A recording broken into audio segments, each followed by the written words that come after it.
मित्रांनो नमस्कार. आज आपण बोलूया मोटर्स यवतमाळ कॉम्प्लेक्स कॉम्प्लेक्स ह्या ट्रॅक्टरबद्दल माहिती घेऊ.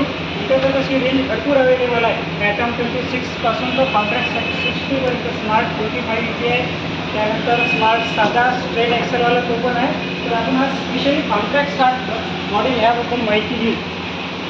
हा कॉम्प्लेक्स 60 पॉवरमॅक्स EPI सिरीजमध्ये आहे. ठीक आहे. आपण याची सुरुवातपासून माहिती जर गेलो त्याला स्पेशल पिन दिलेली आहे. तो हुक पिन म्हणतात त्याला.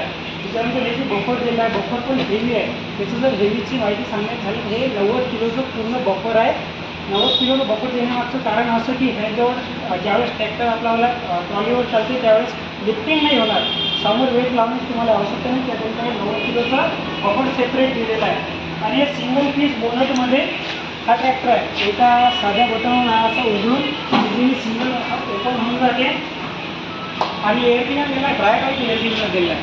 म्हणजे तुम्हाला 10 ऑइल चेंज करणे वगैरेची आवश्यकता नाही. फिल्टर आहे ते फिल्टर 3 सर्व्हिसपर्यंत नॉर्मली चालेल. तुम्हाला पर सर्व्हिस फिल्टर बदलायची ही आवश्यकता नाही. त्यामुळे 2 फिल्टर येतात. आणि हे 2 फिल्टर असल्यामुळे दूध पूर्ण क्लिअर करून फ्रेश एअर इंजिनला पाठवल्या जातात. आणि समोर एक ग्रीज दिलेले आहे स्पेशल आणि स्टीलचे क्रोम दिलेलं आहे. आणि एक 60 नाव स्पेशल दिलेलं आहे. आणि LED जर लाईट पाहतो म्हटलं तर आपल्याला LED लाईट हे मोठे दिलेले आहे.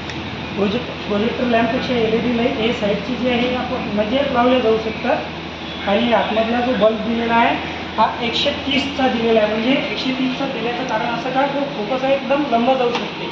अर्ध्या किलोमीटरपर्यंत हा क्लिअरली दिसते. प्रोजेक्टर जर असं तर 1 किलोमीटरपर्यंत क्लिअर दिसते.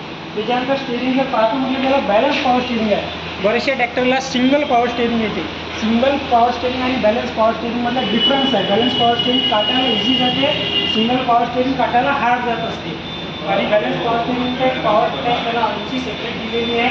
सेपरेट पॉवर टँक असल्यामुळे याला फ्रेश ऑइल सप्लाय होते आणि याची लाईफ जास्त आहे. ठीक आहे. आणि याचा सर्व्हिस इंटरवल जो आहे हा 500 तासाचा आहे. 500 तासाचा असल्यामुळं तुम्हाला सर्व्हिस थोडी लेट केली तरी चालते. 500 तासाचा सर्व्हिस इंटरवल त्याच्यामध्ये फुल आहे. बाकी ट्रॅक्टरचा 250 तासच असते. हा भारतातला पहिला ट्रॅक्टर आहे का याची सर्व्हिस हे 500 तासावर क्लिअर जाते. देन त्याच्यानंतर याच्यामध्ये तुम्हाला एक वॉटर सेपरेटर एक स्पेशल दिलेलं आहे. ह्याची रिंग दिसते ना, हे डिझेलमध्ये तुमच्या पाणी आलेलं आहे का हे दर्शवते. हे रिंग जर तुम्हाला अशी गट दिसली तर तुमच्या डिझेलमध्ये पाणी आहे हे दर्शवते. ते वॉटर सेपरेटर महिंद्रावाल्यानं किंवा अदर ट्रॅक्टरवाल्यानं काढून ठेवलं आहे. तुम्ही जर नवीन पाहायला गेले नवीन ट्रॅक्टरमध्ये हे तुम्हाला वॉटर सेपरेटर दिसणार नाही. फक्त आपल्या कॉन्ट्रॅक्टमध्ये सध्या अवेलेबल आहे. तर ते डिझेलमधले पाणी आहे नाही आहे हे दाखवतं. त्याच्यानंतर बॅटरी बॉक्स पण याला साईडमध्ये दिलेला आहे. आणि दुसरी महत्त्वाची गोष्ट म्हणजे याच्यामध्ये जो PTO आहे हा मल्टीस्पीड रिव्हर्स PTO आहे. रोटावेटरवर चालवताना किंवा सोयाबीन काढायच्या आपल्या प्रेशरवर चालवताना तुम्हाला याचं काम सर्वात महत्त्वाचं पडतं. वेगळ्या वेगळ्या गिअरमध्ये वेगळी स्पीड भेटते. इंजिनचे RPM सेमच राहतात. पण म्हणजे सेम डिझेलमध्ये आपण काम जास्त करू शकतो. ठीक आहे ना. तर याच्यामध्ये तुम्हाला मल्टी स्पीडमध्ये 359पासून तर 1600पर्यंत वेगवेगळी स्पीड भेटते. आणि कॉन्स्टंट PTO जे अदर ट्रॅक्टरमध्ये तो आपल्याच्यात एक सेपरेट दिलेला आहे. 540ची जी स्पीड आहे ते तर प्लस याच्यामध्ये आहे.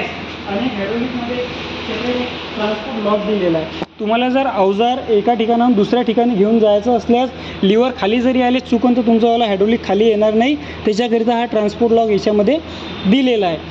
आणि प्लस याच्यामध्ये घोडा आणि गेंडा गेअर दिलेला आहे E20मध्ये. ठीक आहे ना.